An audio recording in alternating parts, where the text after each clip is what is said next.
Future doctors, कैसे हैं आप सभी। आई होप आप सब अच्छे होंगे। दिस साइड मैं मानसा फ्रॉम एमबीबीएस वाला। स्वागत है आपका एमबीबीएस वाला के यूट्यूब चैनल में। दोस्तों, नीट एग्जाम क्वालिफाई करने के बाद भी स्टूडेंट्स को बहुत सारे चैलेंजेस फेस करने पड़ते हैं, जिसमें से एक चैलेंज है नीट काउंसलिंग प्रोसेस में पार्टिसिपेट करना, क्योंकि नीट काउंसलिंग प्रोसेस थोड़ी कॉम्प्लेक्स होती है। अगर आप नीट काउंसलिंग प्रोसेस में पहली बार पार्टिसिपेट करने वाले हैं और आप काउंसलिंग प्रोसेस के बारे में कुछ भी नहीं जानते हैं, तो दोस्तों आज का सेशन है आपके लिए बहुत ज़्यादा इम्पॉर्टेंट, क्योंकि आज की वीडियो में हम नीट काउंसलिंग प्रोसेस के बारे में सब कुछ डिस्कस करने वाले हैं। जैसे कि नीट काउंसलिंग क्या होता है, काउंसलिंग कितने टाइप की होती है, नीट काउंसलिंग का प्रोसेस क्या रहता है और काउंसलिंग प्रोसेस कितने राउंड में होती है, कौन सा राउंड फ्री एग्जिट है, कौन से डॉक्यूमेंट्स रिक्वायर्ड होते हैं। Will discuss everything today. तो दोस्तों आज की वीडियो स्किप किए बिना एंड तक ज़रूर देखें। अगर आप वीडियो में एंड तक बने रहते हैं तो मैं दावा करती हूँ कि आपके मन में नीट काउंसलिंग से रिलेटेड जो भी डाउट्स हैं वो सारे डाउट्स क्लियर हो जाएंगे। तो दोस्तों वीडियो में आगे बढ़ने से पहले अगर आप हमारे चैनल पर न्यू हैं तो हमारे चैनल को सब्सक्राइब कर लीजिए और बेल आइकन हिट करना ना भूलें। चलिए काउंसलिंग प्रोसेस को स्टेप बाय स्टेप समझते हैं। सबसे पहले बात करते हैं नीट काउंसलिंग का क्या मतलब है और काउंसलिंग प्रोसेस किसके लिए अटेंड करना ज़रूरी है।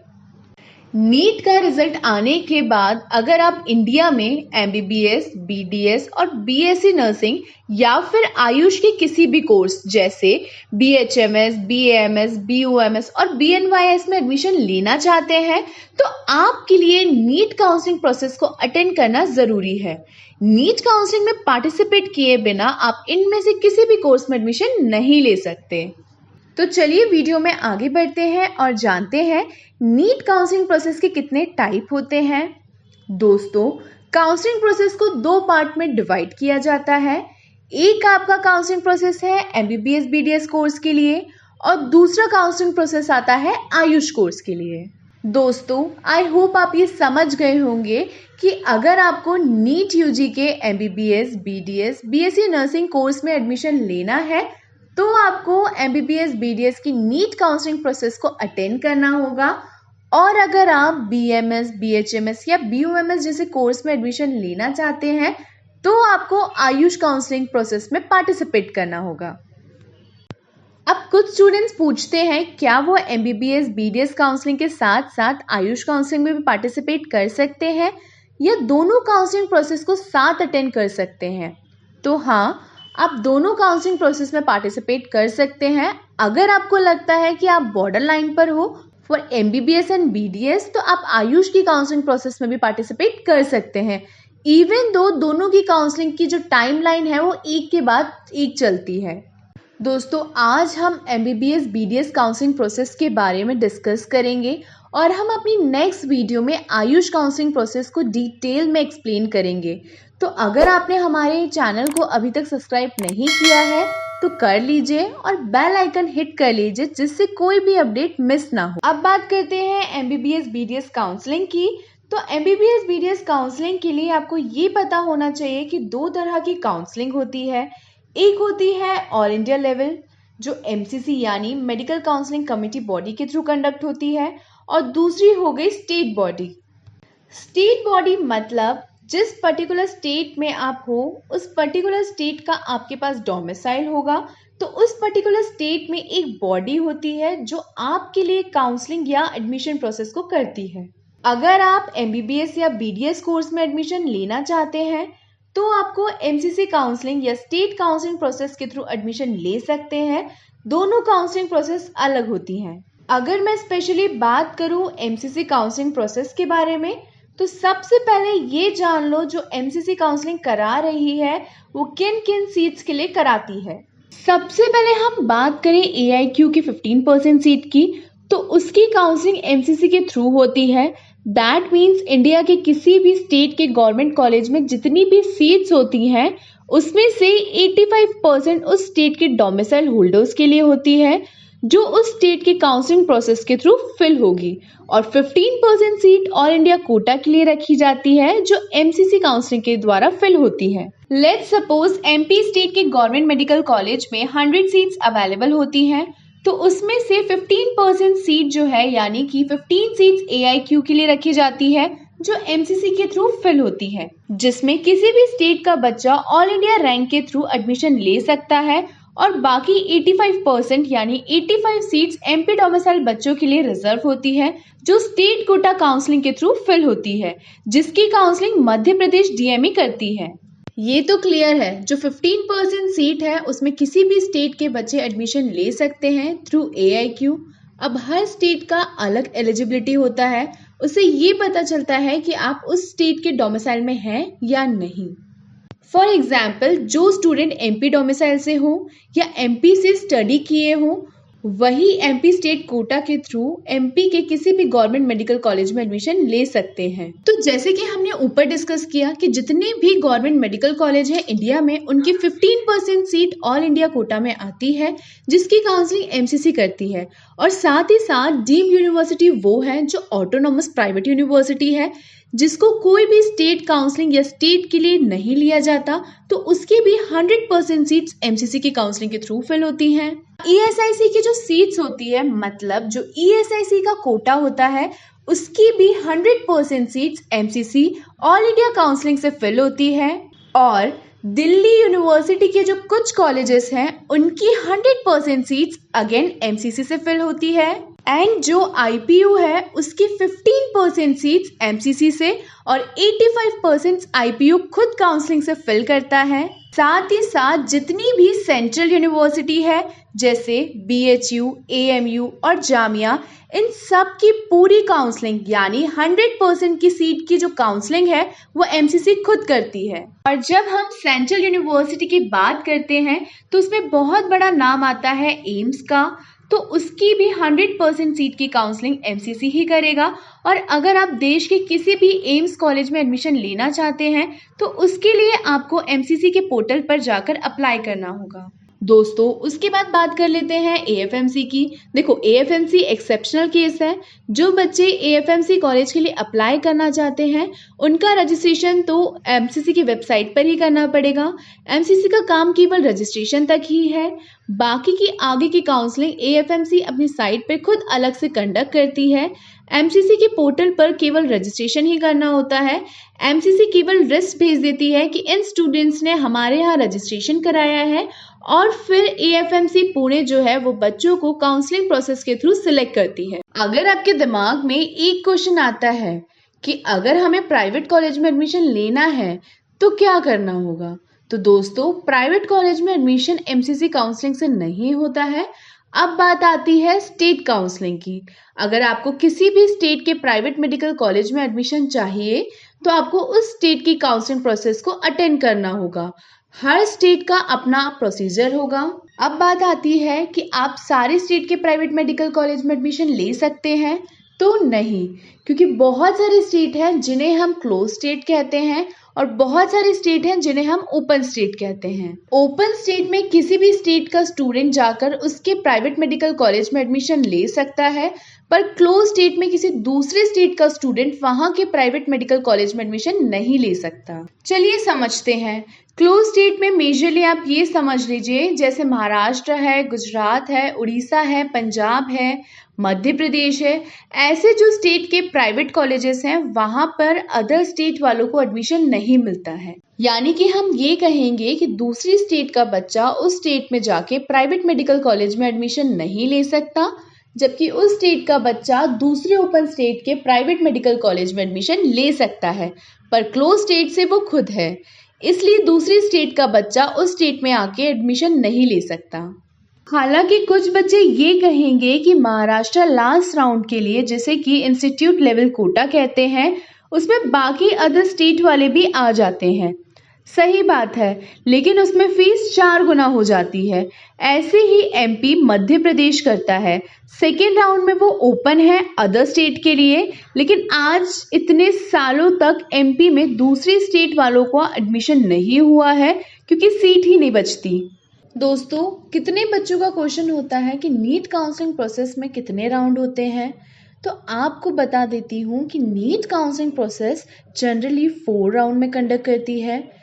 First round, second round, third round जिसे हम मॉप अप राउंड कहते हैं एंड स्टे वैकेंसी राउंड जिसे कि हम फोर्थ राउंड कहते हैं। अब ये समझते हैं कि ये राउंड्स कैसे वर्क करते हैं। फर्स्ट राउंड में जो भी सीट बच जाती है या जो बची हुई सीट होती है उस पे बच्चे एडमिशन नहीं लेते हैं, वो सीट सेकेंड राउंड में आ जाती है। और सेकेंड राउंड में भी अगर सीट बच जाती है तो वो मॉप अप राउंड में आ जाती है और सेम स्टे वैकेंसी राउंड में होता है। अगर हम बात करें पहले के 3 राउंड की तो उसमें हम ऑनलाइन रजिस्ट्रेशन करते हैं, बस स्टे राउंड में कोई फ्रेश रजिस्ट्रेशन अलाउ नहीं होता है। दोस्तों, यहाँ पर हम एमसीसी काउंसलिंग प्रोसेस के बारे में बात कर रहे हैं। सिमिलरली स्टेट काउंसलिंग में भी 4 राउंड होते हैं। अब ये समझते हैं कि ऑल इंडिया और स्टेट काउंसलिंग में ये राउंड कैसे वर्क करते हैं। सबसे पहले एमसीसी की काउंसलिंग स्टार्ट होगी। जिस दिन एमसीसी की काउंसलिंग स्टार्ट होगी लगभग 10 से 15 दिन बाद स्टेट काउंसलिंग स्टार्ट होगी और वो कुछ ऐसी चलेंगी कि ऑल इंडिया काउंसलिंग का जो ऑल इंडिया कोटा राउंड 1 है वो स्टार्ट होगा, फिर उसका रिजल्ट आएगा एंड उसकी जैसे ही रिपोर्टिंग पूरी होगी वैसे ही स्टेट राउंड 1 स्टार्ट होगा। फिर जैसे ही स्टेट राउंड 1 खत्म होगा उसके बाद ऑल इंडिया कोटा राउंड 2 होगा, फिर स्टेट राउंड 2 होगा, उसके बाद मॉप अप राउंड स्टार्ट होगा और लास्ट में स्टे वैकेंसी राउंड स्टार्ट होगा। दोनों की काउंसलिंग प्रोसेस साइमल्टेनियसली चलती रहेगी। ऑल इंडिया कोटा राउंड 2 जैसे ही हो जाता है, एमसीसी आजकल अपने पोर्टल पर उन सभी बच्चों के नाम मंगवाती है जो कि एडमिशन ले चुके हैं सेकेंड राउंड तक, क्योंकि जो सेकेंड राउंड तक एडमिशन ले चुके हैं वो मॉप अप राउंड में पार्टिसिपेट नहीं कर सकते। दोस्तों, आई होप आपको यहाँ तक सब कुछ समझ में आया है और अगर आपका कोई भी डाउट है तो आप कमेंट्स करके पूछ सकते हैं। चलिए जानते हैं एमसीसी काउंसलिंग स्टार्ट होने पर हमें क्या क्या करना होता है। तो जैसे ही काउंसलिंग प्रोसेस स्टार्ट हो जाती है हमें वेबसाइट पे जाना होता है, वहाँ जाकर हमें रजिस्ट्रेशन करना होता है। ऑब्वियसली काउंसलिंग प्रोसेस है तो रजिस्ट्रेशन करना ही पड़ेगा। दोस्तों, आप कभी भी एमसीसी की साइट पर जाकर रजिस्ट्रेशन नहीं कर सकते हैं। एमसीसी की साइट पर पहले नोटिस आएगा, बताया जाएगा कि काउंसलिंग कब से स्टार्ट हो रही है। एमसीसी के साइट से एक शेड्यूल आएगा कि फर्स्ट राउंड कब होगा, सेकेंड राउंड कब होगा, मॉप अप राउंड कब होगा एंड स्टे वैकेंसी राउंड कब होगा। सब डेट दी होती है, उनकी क्या क्या डेट मिलती है, तो रजिस्ट्रेशन कब से कब तक होगा, चॉइस फिलिंग कब से कब कर सकेंगे, रिजल्ट कब आएगा और आपको कॉलेज जाकर फिजिकल रिपोर्टिंग कैसे करना है। एमसीसी काउंसलिंग प्रोसेस में सबसे पहले आपको रजिस्ट्रेशन करना होता है, वो भी गिवन डेट के अंदर।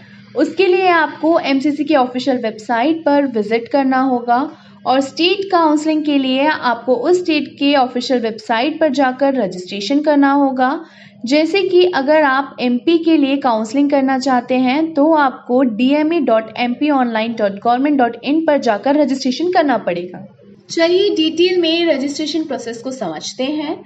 सपोज राउंड 1 का रजिस्ट्रेशन स्टार्ट हो गया तो उस केस में सबसे पहले आपको एमसीसी की साइट पर जाना होगा। एमसीसी की साइट पर जाकर आपको न्यू रजिस्ट्रेशन राउंड 1 पर क्लिक करना होगा। उसके बाद आपको न्यू कैंडिडेट रजिस्ट्रेशन पर क्लिक करना होगा। न्यू कैंडिडेट इसलिए क्योंकि आप इस साल की काउंसलिंग में पहली बार अटेंड कर रहे हैं। इसके बाद आपको साइन इन करने के लिए नीट यूजी का रोल नंबर, अपना पासवर्ड, अपना सिक्योरिटी पिन डालना होगा। उसके बाद आई एग्री पे क्लिक करना होगा। अब नीट काउंसलिंग में रजिस्ट्रेशन करने के लिए आपको अपनी बेसिक डिटेल फिल करनी होगी, जैसे कि नीट यूजी का रोल नंबर, एप्लीकेशन नंबर, आपका नाम, मदर का नाम, date of birth, email ID, phone number चाहिए होगा। ये सब कुछ वही डेटा है जो आपने नीट के टाइम यूज़ किया था। उसके बाद सिक्योरिटी पिन डालकर सबमिट कर देना है। इसके बाद अ वेरी इम्पॉर्टेंट, आपको ईमेल आईडी और फ़ोन नंबर वही यूज़ करना है जो आपने नीट का फॉर्म भरते वक्त यूज़ किया था। ये ज़रूर याद रखना। दोस्तों, रजिस्ट्रेशन प्रोसेस सिंपल है लेकिन ध्यान से फिल करना, क्योंकि एक गलती से आपका रजिस्ट्रेशन रिजेक्ट हो सकता है, इसलिए सब डिटेल केयरफुली फिल करें। रजिस्ट्रेशन कंप्लीट करने के बाद अपने क्रेडेंशियल से लॉगिन करें। उसके बाद पर्सनल और एकेडमिक डिटेल्स को ध्यान से फिल करें। अभी हम बात कर रहे हैं AIQ राउंड 1 की। हमने इसमें क्या क्या किया? हमने सबसे पहले वेबसाइट ओपन करी, जो भी डिटेल्स हमसे मांगी हमने फिल करी और फिर हमने रजिस्ट्रेशन कर दिया, देन साइन इन किया। ये फर्स्ट स्टेप करके इसके बाद नंबर आता है second step of counselling process, जो कि है फीस पेमेंट। अगर आप ऑल इंडिया कोटा और डीम्ड सेंट्रल यूनिवर्सिटी के लिए रजिस्ट्रेशन कर रहे हैं तो आपको कुछ फीस पे करनी होगी। Non refundable registration fees UR general category के लिए 1000 रुपीज़ है, ST/SC OBC PW कैंडिडेट्स के लिए 500 है। ये फीस जितनी भी हम central university, BHU, AMU, AIIMS है एंड ऑल इंडिया कोटा 15% के लिए पे करते हैं। तो आपने देखा, अगर आप सिर्फ डीम यूनिवर्सिटी के लिए अप्लाई कर रहे हैं तो डीम यूनिवर्सिटी यानी इंडिया में जितनी भी प्राइवेट यूनिवर्सिटी हैं तो उनके लिए नॉन रिफंडेबल रजिस्ट्रेशन फीस सभी कैटेगरी के लिए 5000 है और refundable security deposit general category के लिए 2 लाख रुपीज़ है और सभी बाकी के लिए 20,000 है। 15% AIQ या सेंट्रल यूनिवर्सिटी में अप्लाई करने के लिए जनरल UR कैंडिडेट्स को 10,000 फीस जमा करनी होगी and ST/SC OBC PW candidates को 5,000 करनी होगी।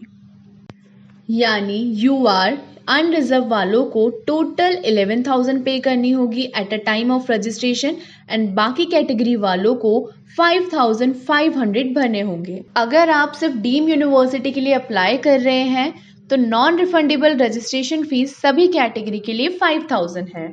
इसके अलावा वो आपसे कुछ सिक्योरिटी डिपॉजिट फीस भी लेंगे जो कि रिफंडेबल होती है। दोनों फीस आपको देनी ज़रूरी है। दोस्तों प्लीज़ आप सारी बातों को ध्यान से सुने जिससे आप काउंसलिंग प्रोसेस के टाइम कोई गलती ना करें। तो आपने रजिस्ट्रेशन फीस पे कर दी, ठीक है, यहाँ सेकंड स्टेप कंप्लीट हो गया। अब रजिस्ट्रेशन हो गया और फीस पेमेंट भी हो गया। अब इसके बाद में आता है चॉइस फिलिंग एंड लॉकिंग, जो कि थर्ड स्टेप है काउंसलिंग प्रोसेस का और ये बहुत ही क्रूशियल फेस होता है। इसमें बच्चे अक्सर गलती कर देते हैं। अब सपोज राउंड 1 के लिए किसी बच्चे ने रजिस्ट्रेशन एंड फीस पेमेंट कर लिया। रजिस्ट्रेशन के बाद आपको अगले 3 से 4 दिन मिलते हैं चॉइस फिलिंग करने के लिए। इसलिए आपको हमेशा MCC की वेबसाइट को चेक करते रहना है जिससे कोई भी नोटिफिकेशन काउंसलिंग के रिगार्डिंग आपसे मिस ना हो। तो इस प्रोसेस को रिपीट करते रहना क्योंकि चॉइस फिलिंग बड़ा ही इम्पोर्टेंट प्रोसेस है काउंसलिंग का। पहले समझते हैं चॉइस फिलिंग क्या है। तो स्टूडेंट्स, आपको कौन से कॉलेज को पहले नंबर पे रखना है, सेकंड पे रखना है, थर्ड पे रखना है, ये पूरी कंप्लीट प्रेफरेंस लिस्ट देना चॉइस फिलिंग है। फॉर एग्जाम्पल, आपने कोई कॉलेज को चॉइस फिलिंग के टाइम नहीं डाला तो अगर वो आपको कॉलेज मिलने वाला भी होगा तो नहीं मिलेगा क्योंकि वो आपकी चॉइस ही नहीं थी। कुछ स्टूडेंट्स पूछते हैं चॉइस फिलिंग के टाइम कॉलेज डालने का कोई लिमिट है? तो नहीं। अगर 350 गवर्नमेंट कॉलेज पार्टिसिपेट कर रहे हैं तो सारे कॉलेज आप डाल सकते हैं और आपको डालना चाहिए। इन केस आपके नंबर कम आए, आप बिल्कुल कट ऑफ के पास हैं, तो आपको सारे मतलब फर्स्ट से लेकर लास्ट तक सारे कॉलेज डालना जिससे कि एटलीस्ट कोई कॉलेज आपको मिल जाए। अगर आपका स्कोर ज़्यादा अच्छा है तो आपको वो सिलेक्टेड कॉलेज डालने चाहिए जो आपके कट ऑफ रेंज में हो और प्रेफरेंस ऐसी होनी चाहिए कि सबसे पहले वो जिसमें आप सबसे ज़्यादा जाना चाहते हैं, मतलब जो मोस्ट डिज़ायर कॉलेज है आपके लिए, उससे सेकंड में वो जो कम डिज़ायर है और थर्ड में उससे कम, चाहे वो रैंक वाइज हो, एकेडमिक वाइज हो, कितना ओल्ड है, कितना अच्छा इंफ्रास्ट्रक्चर है, जो भी क्राइटेरिया आपने फिक्स किया हो कॉलेज सिलेक्शन के लिए। तो हम आपको एडवाइस करेंगे स्टूडेंट्स कि आप सारे कॉलेजेस डालो इन अ प्रेफरेंस ऑर्डर। आप ऐसा मत सोचो कि मेरे मार्क्स कम हैं तो मुझे टॉप डिज़ायर कॉलेज तो मिलेंगे ही नहीं। आप तो डालो और प्रेफरेंस ऑर्डर के अकॉर्डिंग डालो, ये बड़ा ही इंपॉर्टेंट है। मान लो 650 मार्क्स हैं और आपको GMC भोपाल चाहिए तो आप उसे चॉइस फिलिंग के टाइम पे फर्स्ट पे रखें। अगर आप ये सोचेंगे कि GMC मिलने के चांसेस कम हैं क्योंकि पिछले बार तो नहीं मिला था तो छोड़ देता हूँ, ऐसा मत कीजिए। आपको क्या पता है कि इस साल की काउंसलिंग में क्या होगा? तो चॉइस फिलिंग के बाद भी वो 3 से 4 दिन का टाइम पीरियड देते हैं आपको ये सोचने के लिए कि हो सकता है आपको अपना प्रेफरेंस चेंज करना हो और शायद कहीं और से आपको कोई गाइडेंस मिल जाए। तो आपको 3 से 4 दिन का लॉकिंग पीरियड देते हैं, उसके बाद आपको लॉक करना होता है, जिसके लिए वो एक specific date and time MCC के शेड्यूल में मेंशन करते हैं। अब सपोज कोई बच्चा चॉइस फिलिंग करना भूल गया तो ये ऑटोमेटिकली लॉकिंग हो जाता है। अगर आप भूल गए हो चॉइस लॉक करना तो जो भी आपने चॉइस फिलिंग की है वो ऑटोमेटिकली लॉक हो जाएगी। तो परेशान होने की जरूरत नहीं है स्टूडेंट्स, पर लॉकिंग के बाद आपको कोई भी चेंज नहीं कर पाओगे। लॉक करने के बाद आप लॉक्ड चॉइस का एक प्रिंट आउट जरूर निकाल लें। चॉइस फिलिंग कर ली एंड चॉइस फिलिंग के बाद लॉकिंग भी कर ली। इसके बाद हमें कुछ समय का इंतज़ार करना है क्योंकि इसके बाद आता है रिजल्ट। इसमें आपको कुछ नहीं करना है, वो एमसीसी के थ्रू होता है। तो नेक्स्ट स्टेप है आफ्टर चॉइस फिलिंग, वो होता है रिजल्ट का। दोस्तों ये काउंसलिंग प्रोसेस का 4th स्टेप है जिसमें एमसीसी ऑल इंडिया रैंकिंग के हिसाब से रिजल्ट डिक्लेयर करती है। तो रिजल्ट वाले दिन आपको एमसीसी की पूरी लिस्ट मिलती है जो एमसीसी की वेबसाइट है उस पर। यहाँ पर लिखा होता है कि आपको कौन सा कॉलेज अलॉट हुआ है। अगर आपको कोई कॉलेज अलॉट नहीं हुआ होता है तो आपका नाम वहाँ पर नहीं होगा। एमसीसी काउंसलिंग प्रोसेस में सीट अलॉटमेंट कैसे होती है वो समझते हैं। जो एल्गोरिदम है एमसीसी का वो सबसे पहले रैंक को प्रायोरिटी देता है। सबसे पहले रैंक 1 के पास जाता है, उसकी सबसे ऊपर वाली चॉइस को चेक करता है। यदि उसमें सीट खाली है तो आपको अलॉट कर देता है, नहीं तो नेक्स्ट चॉइस पे मूव कर जाता है। ठीक है, जब तक रैंक 1 का अलॉटमेंट प्रोसेस नहीं हो जाएगा तब तक वो अगली रैंक पर मूव नहीं करता। सपोज मेरी ऑल इंडिया रैंक 7000 है और मान लो मैंने 5 टॉप डिजायर्ड कॉलेज फिल करे हैं। फॉर एग्जाम्पल आपने चॉइस फिलिंग के टाइम सारे टॉप 5 एम्स भर दिए हैं। जब एल्गोरिदम मेरी रैंक पे पहुंचा उसने चेक करा, पहले एम्स में नहीं, फिर दूसरे एम्स में भी चेक किया, उसमें भी नहीं, थर्ड एम्स में भी नहीं, देन फोर्थ एम्स में भी नहीं, फिफ्थवी एम्स में सीट है तो वो मुझे फिफ्थवी एम्स की सीट अलॉट करके नेक्स्ट रैंक पे मूव कर जाएगा। अगर 5वें एम्स में भी सीट खाली नहीं हुई, मतलब जितने कॉलेज मैंने भरे हैं उसमें सीट खाली नहीं है मेरी कैटेगरी में, तो वो नेक्स्ट रैंक पे मूव कर जाएगा। मुझे कोई अलॉटमेंट नहीं आएगा उस पर्टिकुलर राउंड के अंदर। इस तरह एल्गोरिदम रैंक को प्रायोरिटी देता है। और रिजल्ट में एक कॉलेज आपको अलॉट होता है तो अगला जो स्टेप है वो है रिपोर्टिंग करना, यानी आपको उस कॉलेज में फिजिकली जाना। अगर आपको वो कॉलेज पसंद है तो आप उस कॉलेज में अपने सारे ओरिजिनल डॉक्यूमेंट्स प्लस उनकी फ़ोटो कॉपीज़ लेकर जाना। मैं थोड़ी देर में बता दूंगी कि कौन से डॉक्यूमेंट्स लेकर आपको जाना है और फिर डॉक्यूमेंट्स को वेरीफाई कराएंगे। एंड जैसे ही डॉक्यूमेंट वेरिफिकेशन का प्रोसेस ख़त्म होगा तो आपको उस कॉलेज में फ़ीस सबमिट करनी पड़ेगी और उस कॉलेज में फ़ीस सबमिट करते ही आपका एडमिशन वहाँ डन हो जाएगा।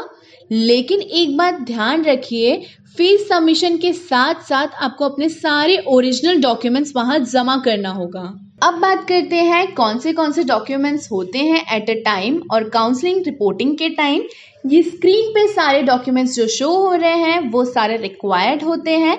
आप इसका स्क्रीनशॉट ले सकते हैं ताकि आप ये सारे डॉक्यूमेंट्स भूल ना जाएं।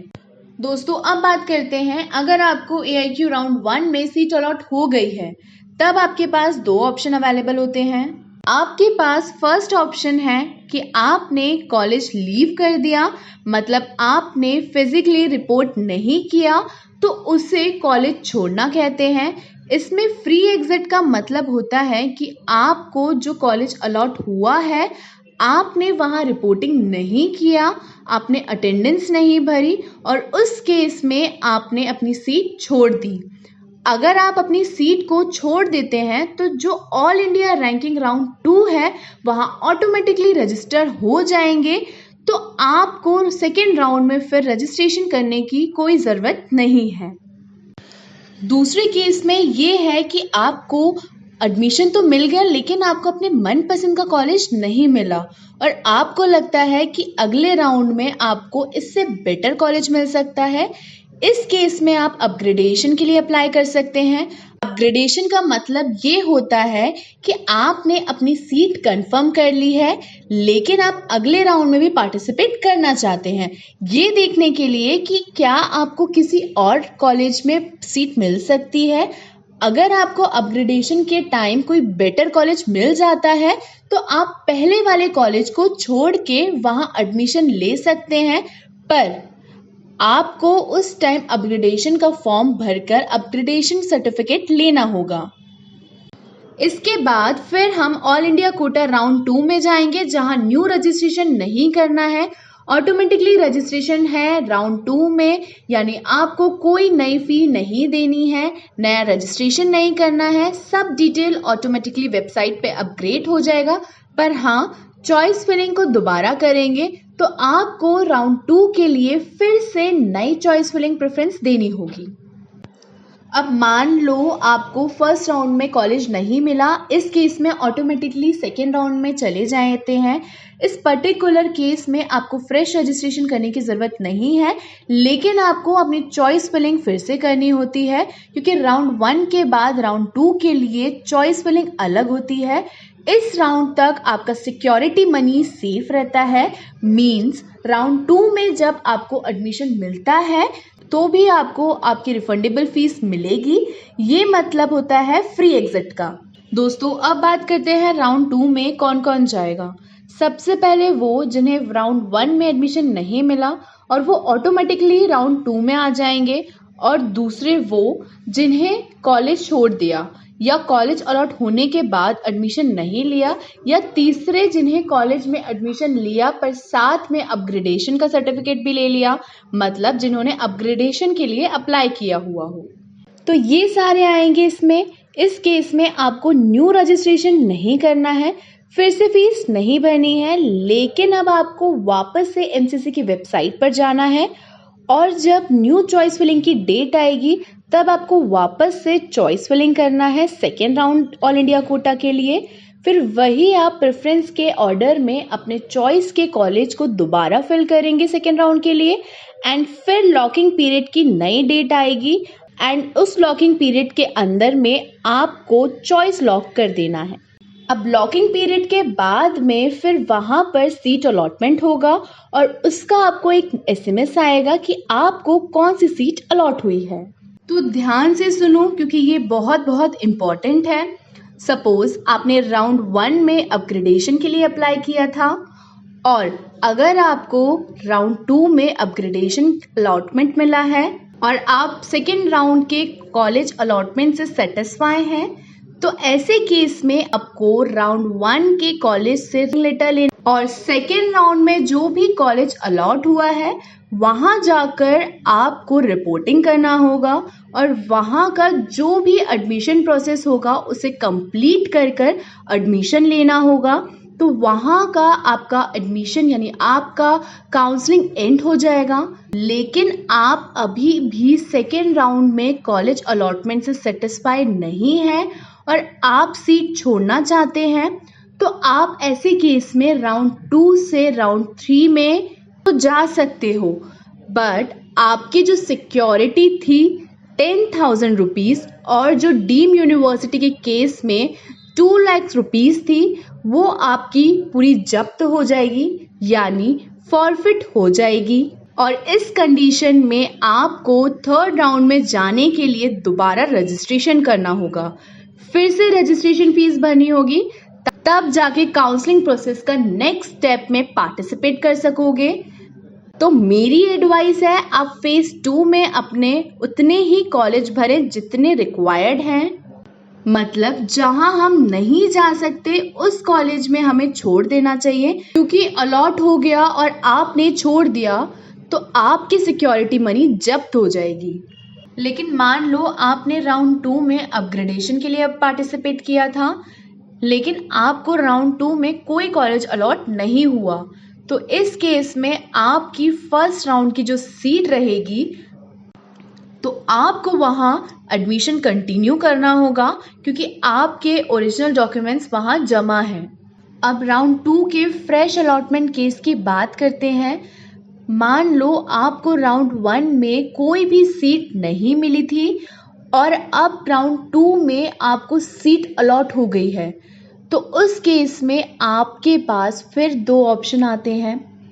पहला ये कि आप उस कॉलेज में रिपोर्ट कर एडमिशन कंफर्म कर लेते हैं, तो वहाँ आपकी काउंसलिंग ख़त्म हो गई।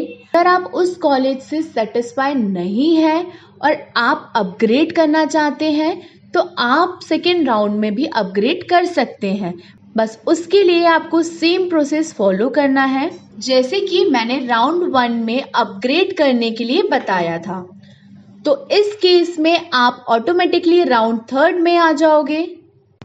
इस केस में आपको कोई भी सिक्योरिटी मनी नहीं देनी होगी, न ही रजिस्ट्रेशन करना होगा। बस आपको एमसीसी के पोर्टल पर लॉगिन करके डायरेक्ट चॉइस फिलिंग स्टार्ट करनी होगी। बट आप अपने राउंड 1 की तरह रिपोर्ट और अपग्रेड किए बिना कॉलेज छोड़ देते हैं तो उस केस में भी रूल ये है कि आपकी सिक्योरिटी मनी जब्त हो जाएगी और राउंड 3 काउंसलिंग प्रोसेस में पार्टिसिपेट करने के लिए फिर से ऑनलाइन रजिस्ट्रेशन स्टार्ट करना होगा। यहाँ आप काउंसलिंग प्रोसेस से बाहर नहीं जाते हैं। दोस्तों, अब बात करते हैं उन स्टूडेंट्स की जिन्हें फर्स्ट राउंड में भी सीट नहीं मिली और अब राउंड 2 में भी कोई सीट अलॉट नहीं हुई है, तो उस केस में आप ऑटोमेटिकली राउंड 3 में रजिस्टर हो जाओगे।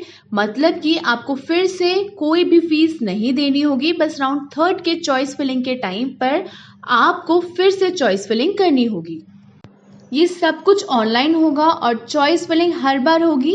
मींस एवरी टाइम आपसे चॉइस फिलिंग कराई जाएगी, यानी हर राउंड में आपको चॉइस फिल करना होगा। आई होप आपको ये समझ आया होगा। तो सपोज आपने राउंड 1 में और राउंड 2 में रजिस्ट्रेशन किया था बट आपको दोनों में से किसी में राउंड में भी सीट नहीं अलॉट हुई, लेकिन जब मॉपअप राउंड का रिजल्ट आया और आपको उस राउंड में सीट अलॉट हो गई तो इस केस में आपको रिपोर्टिंग करनी पड़ेगी। जैसे ही रिपोर्टिंग करके एडमिशन लेंगे वहाँ आपकी काउंसलिंग एंड हो जाएगी। बट दूसरे केस में अगर आपको मॉपअप राउंड में सीट अलॉट हुई और आपने वहाँ रिपोर्टिंग नहीं किया तो आप काउंसलिंग प्रोसेस से बाहर हो जाओगे। That means you are out from the process और साथ ही साथ आपकी सिक्योरिटी मनी जब्त हो जाएगी। बट अब आप ऑल इंडिया काउंसलिंग में पार्ट नहीं ले सकते हो। दोस्तों, अब बात करते हैं अगर आपने राउंड 2 में अपग्रेड के लिए डाला है और आपका कॉलेज राउंड 3 में अपग्रेड हो गया है तो आपको वहाँ रिपोर्टिंग करना है और वहाँ आपकी काउंसलिंग ख़त्म हो जाएगी। अगर आपका कॉलेज अपग्रेड नहीं हुआ तो उस केस में आपको राउंड 2 वाले कॉलेज में ही रहना पड़ेगा। तो सबसे पहले ये जानते हैं कि स्टे वैकेंसी राउंड क्या होता है। तो दोस्तों, AIQ and state quota round 3 के बाद जो भी सीट बच जाती है उसको स्टे वैकेंसी राउंड के थ्रू फिल करी जाती है। इसमें कोई अपग्रेडेशन नहीं होता है, इसमें डायरेक्ट अलॉटमेंट होता है। जो भी स्टूडेंट इसके लिए अप्लाई करते हैं और जो भी इसके लिए एलिजिबल होते हैं उन स्टूडेंट्स को डायरेक्ट सीट दी जाती है जो वैकेंट होती है। तो इसे कहते हैं स्टे वैकेंसी राउंड। अब जानते हैं स्टे वैकेंसी राउंड के लिए कौन एलिजिबल है और कौन नहीं। तो दोस्तों, AIQ और स्टेट राउंड 3 में जिनको भी कॉलेज अलॉट नहीं हुआ हो, अब ध्यान में ये रखना है अगर आपको कॉलेज अलॉट हो गया और आपने ज्वाइन किया या नहीं किया तब भी आप नॉट एलिजिबल हैं स्टे राउंड के लिए। दूसरे वो जिन्होंने रजिस्ट्रेशन किया है और उनका रजिस्ट्रेशन कैंसिल नहीं हुआ क्योंकि उन्होंने फ्री एग्जिट किया था, वो स्टे राउंड के लिए एलिजिबल होंगे। दोस्तों, ये बहुत ही ध्यान से सुनिएगा क्योंकि ये लास्ट चांस है और लास्ट राउंड भी आपके डॉक्टर बनने के सपने को पूरा करने के लिए। तो काउंसलिंग के रिगार्डिंग अगर कोई भी गाइडेंस चाहिए तो आप स्क्रीन पे दिए हुए MBBS वाला के नंबर पर कॉल कर सकते हैं। अच्छा दोस्तों, अगर आपने अभी किसी भी राउंड में रजिस्ट्रेशन नहीं किया है तो आप फ्रेश रजिस्ट्रेशन भी कर सकते हैं स्टे वैकेंसी राउंड में पार्टिसिपेट करने के लिए। और आपके लिए फ्रेश चॉइस फिलिंग भी अवेलेबल होगी, तो आप ध्यान से चॉइस फिल करें। अब आपकी कोई भी सीट होल्ड पर ना हो थर्ड राउंड खत्म होने तक।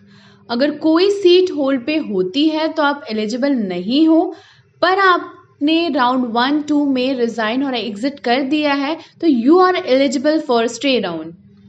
देखो दोस्तों, अगर आपको सीट अलॉट हुई और नहीं हुई, हम दोनों पे बात करते हैं। पहले हम बात करते हैं, अगर आपको सीट अलॉट हुई तो आपको ज्वाइन करना है और काउंसलिंग प्रोसेस वहीं कंप्लीट हो जाएगी। और अगर सीट अलॉट नहीं हुई तो यहाँ भी आपकी काउंसलिंग प्रोसेस फिनिश हो जाएगी, क्योंकि इसके बाद कोई चांस नहीं है सीट अलॉटमेंट का। पर स्टूडेंट्स, आप ये बहुत ध्यान से सुने कि अगर आपको सीट अलॉट हो गई है और आप ज्वाइन नहीं करते हो तो बच्चों, आपको 1 साल के लिए नीट काउंसलिंग से डिबार्ट कर दिया जाएगा। 1 साल तक आप नीट काउंसलिंग में दोबारा पार्टिसिपेट नहीं कर पाओगे। तो ध्यान में रख के चॉइस फिलिंग ऐसी करें जिसमें आपका कॉलेज में एडमिशन हो और आप उसे ज्वाइन कर पाएं। दोस्तों, आई होप आज के वीडियो में आपके सारे काउंसलिंग रिलेटेड डाउट क्लियर हो गए होंगे। जैसा कि हमने वीडियो के स्टार्टिंग में कहा था आपसे कि नेक्स्ट वीडियो में हम आयुष काउंसलिंग के बारे में डिटेल में डिस्कस करेंगे, तो मिलते हैं नेक्स्ट वीडियो में। जब तक के लिए सारी काउंसलिंग प्रोसेस को ध्यान से फॉलो करें, डॉक्यूमेंट्स की लिस्ट को स्क्रीनशॉट लेकर सेव करें और पर्सनलाइज गाइडेंस काउंसलिंग से रिलेटेड स्क्रीन पे दिए हुए नंबर पर कॉल कर सकते हैं। वीडियो पसंद आए तो लाइक और शेयर करना ना भूलें and hit the bell icon for the latest update. ये वीडियो अपने दोस्तों को भेजें जो डॉक्टर बनना चाहते हैं और नीट काउंसलिंग में पार्टिसिपेट करना चाहते हैं। तो अगली वीडियो तक all the very best, good bye and take care.